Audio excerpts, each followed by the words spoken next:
eu sou o professor Jonas e essa é mais uma aula sobre função exponencial. Pessoal, essa é a continuação da nossa aula sobre potenciação. Vamos relembrar o que a gente viu na última aula.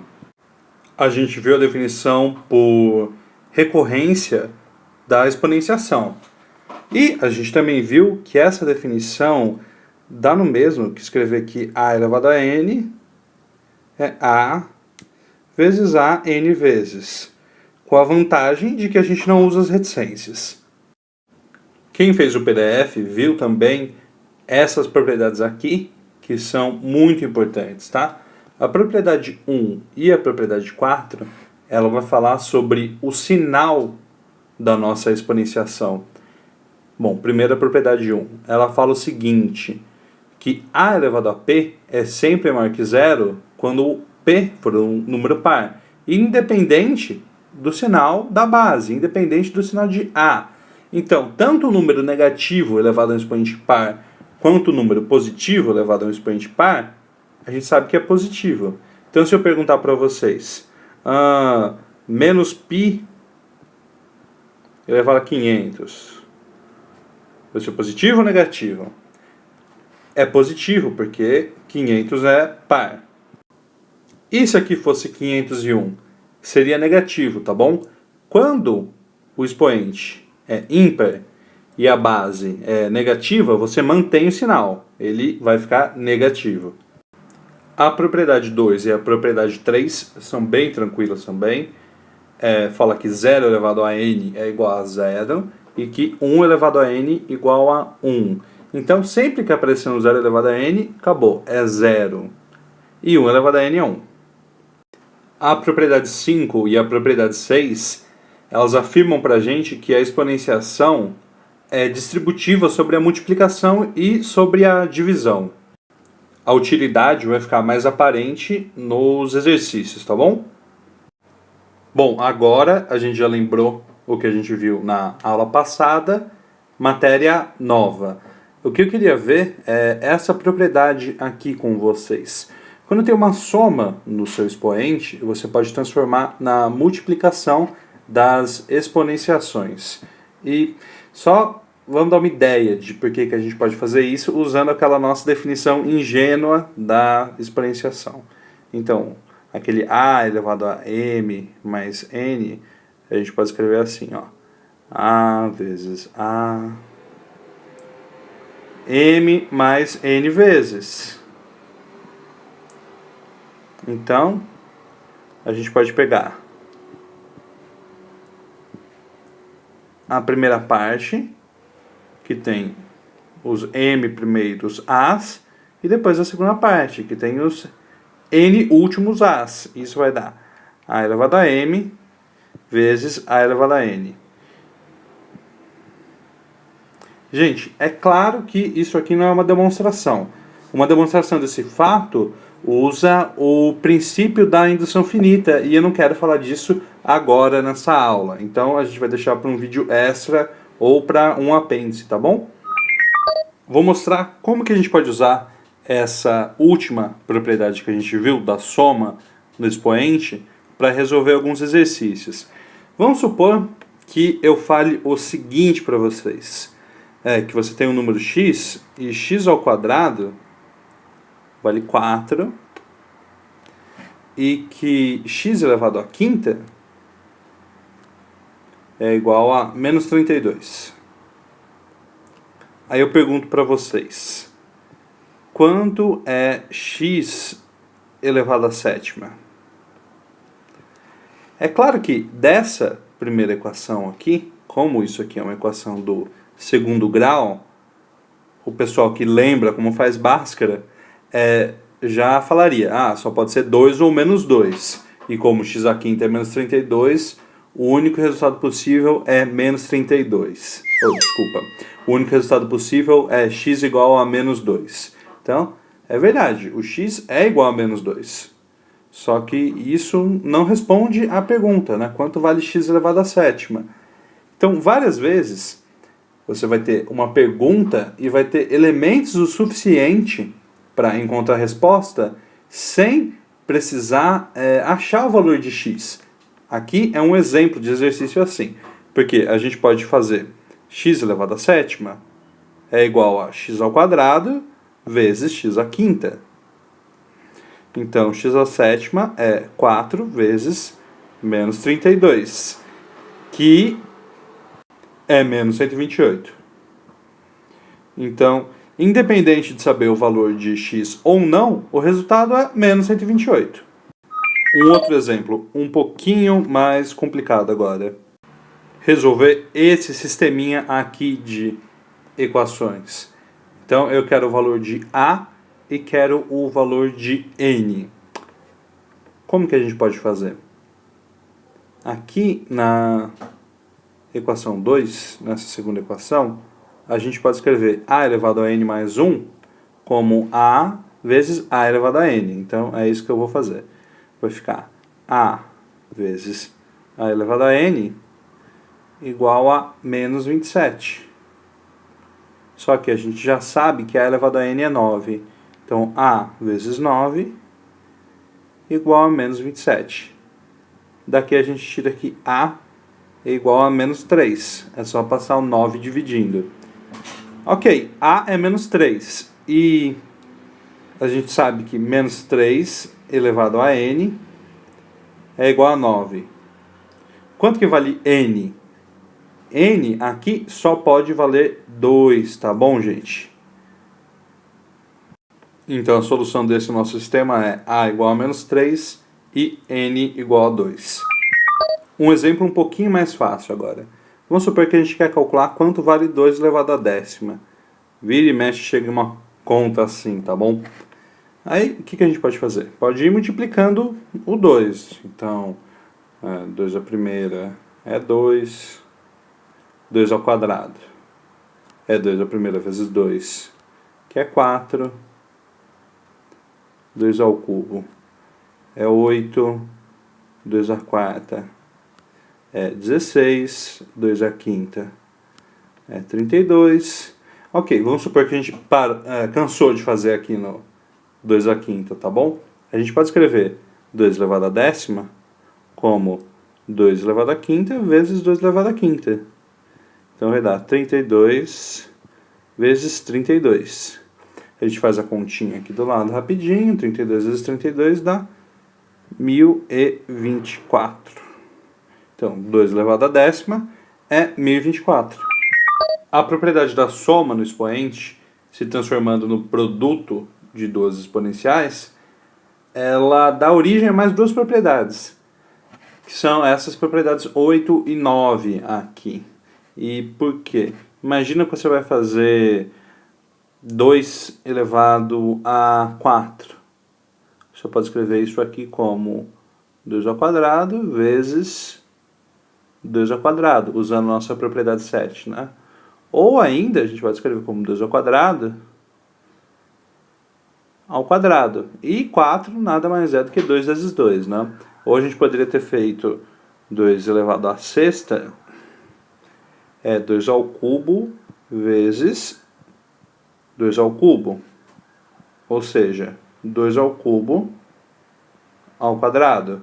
E 3 vezes 2 é 6. Para a propriedade 9, é só a gente reparar o seguinte, que A elevado a M, se a gente isolar ali na propriedade 7, vai ficar A elevado a M mais N dividido por A elevado a N. Aí a gente muda o nome das letrinhas só. Isso é uma coisa simples de se fazer. A gente chama M mais N de P, por exemplo, e o que a gente tem? Que M é igual a P menos N. E aí a gente chega na propriedade que a gente quer, que A elevado a P menos N é A elevado a P dividido por A elevado a N. Certo, gente? Mais uma vez, a gente vai ver exemplo dessas coisas aqui. E nesse exemplo eu quero calcular quanto vale em função de A, B e C e D essa expressão aqui. E é uma expressão um pouquinho longa, né? O que a gente tem que fazer? A gente tem que reunir as potências de mesma base. Então, eu vou fazer o seguinte, eu vou pegar esse a ao quadrado e vou juntar usando a nossa propriedade 9 com esse a aqui. O b eu já vou cortar com b, daqui a pouquinho eu falo sobre isso. Esse c, a sexta, eu vou juntar com esse c ao cubo, e o d à quarta com o d ao cubo. Então, uma coisinha de cada vez, né? Deixa eu cancelar esse b, porque ele aparece aqui no numerador, nessa primeira parte, e depois no denominador. Então, vai ficar assim. Eu estou resolvendo o primeiro parênteses, né? Que é o que tem preferência. Então, eu deixo o nosso parênteses ao quadrado aqui, e vai ficar a ao quadrado dividido por a vezes c a sexta dividido por c ao cubo vezes d à quarta dividido por d ao cubo. Bom, agora sim, eu uso a propriedade 9 e simplifico. A elevado ao quadrado dividido por a é a elevado a 1, que é a.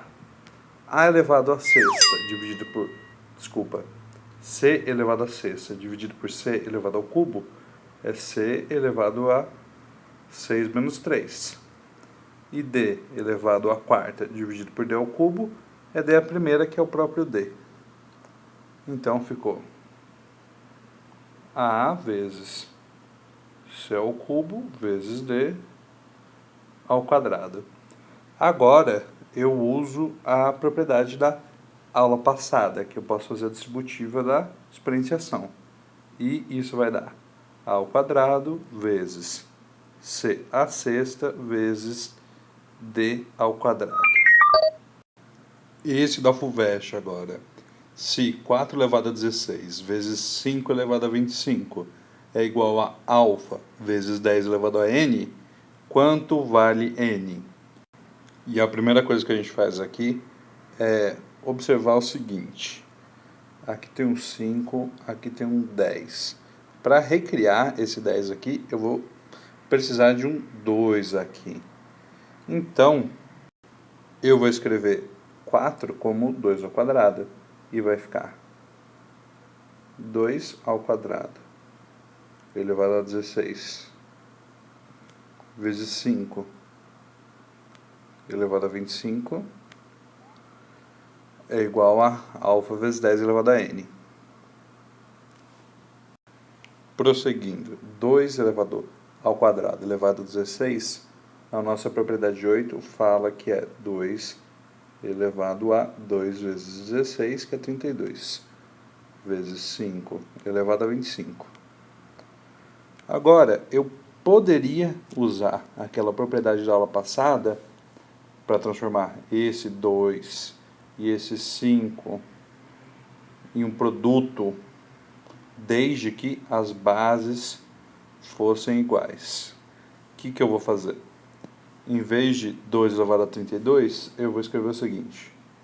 2 elevado a 25 vezes 2 elevado a 32 menos 25, que dá 7. Vezes 5 elevado a 25. Então, o que a gente pode fazer? A gente pode pegar esse 2 elevado a 25, juntar com esse 5 elevado a 25. Vai dar 2 à sétima vezes 10 elevado a 25. Bom, o exercício ainda não acabou, tá bom? Porque ele falou que o alfa está entre 1 e 10.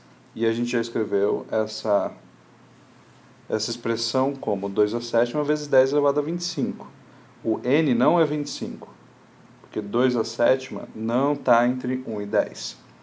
Quanto que dá 2 à sétima?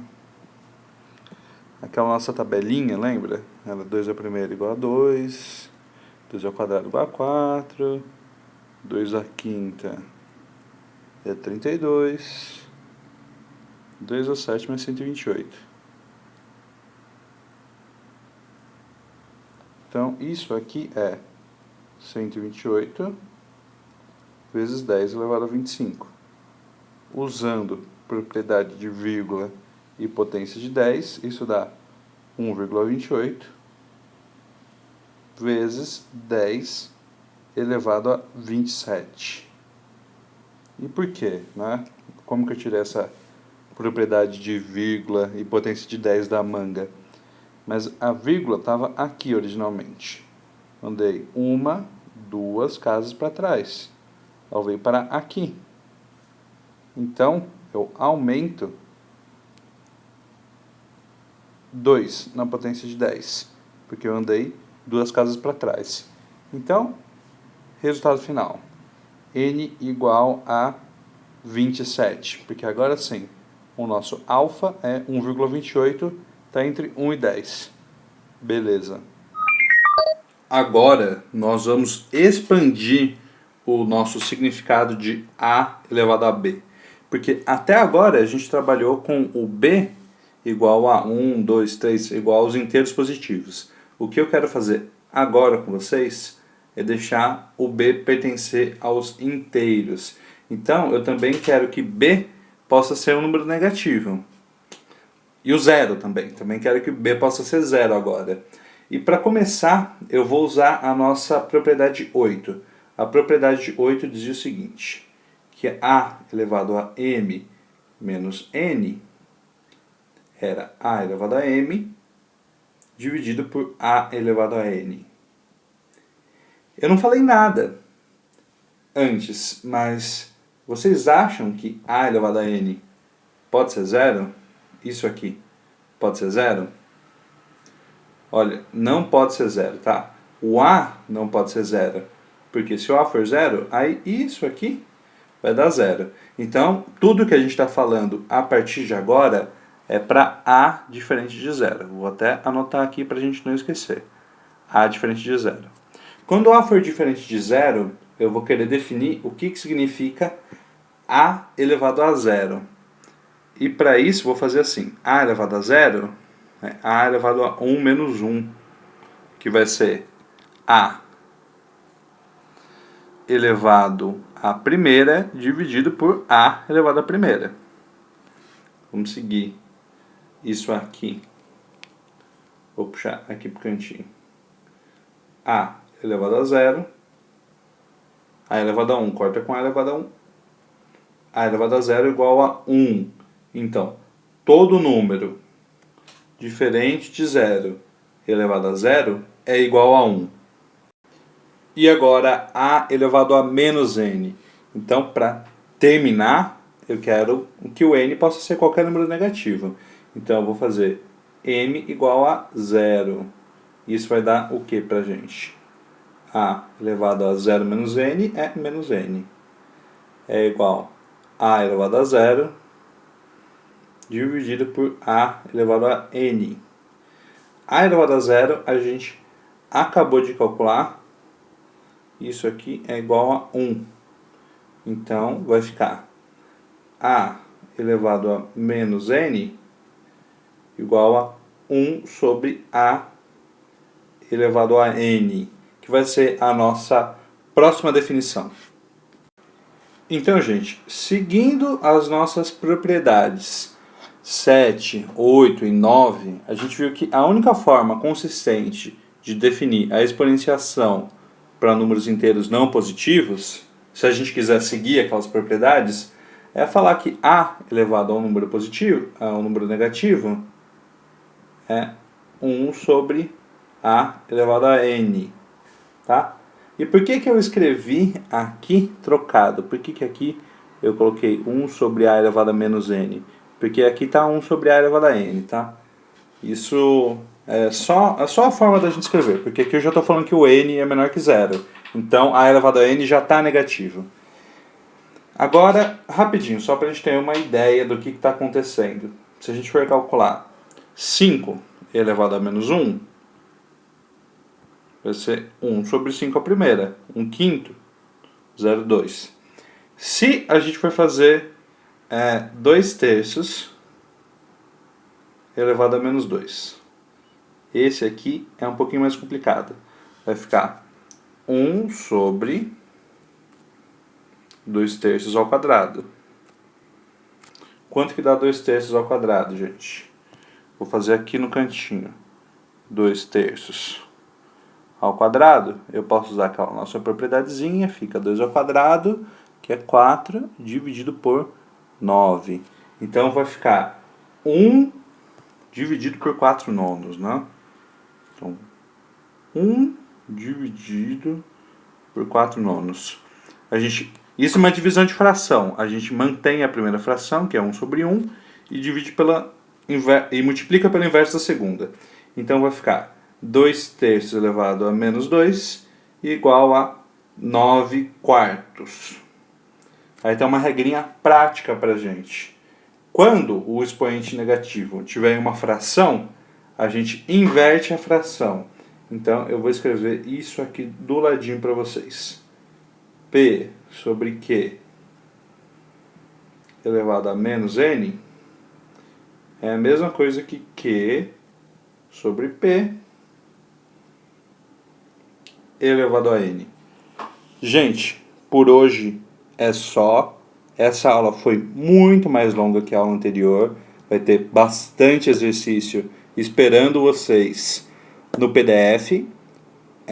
E sem o PDF, sem vocês fazerem os exercícios, sem vocês treinarem, não adianta nada, tá? Matemática a gente não aprende assistindo só a aula ou lendo um livro. É bem diferente de várias outras matérias, né? Não vou citar matérias aqui. Mas para aprender matemática, para aprender física, para aprender química, tem que sentar e fazer muito exercício. E isso vocês têm no PDF. Gente, um grande abraço para vocês. Até a próxima aula.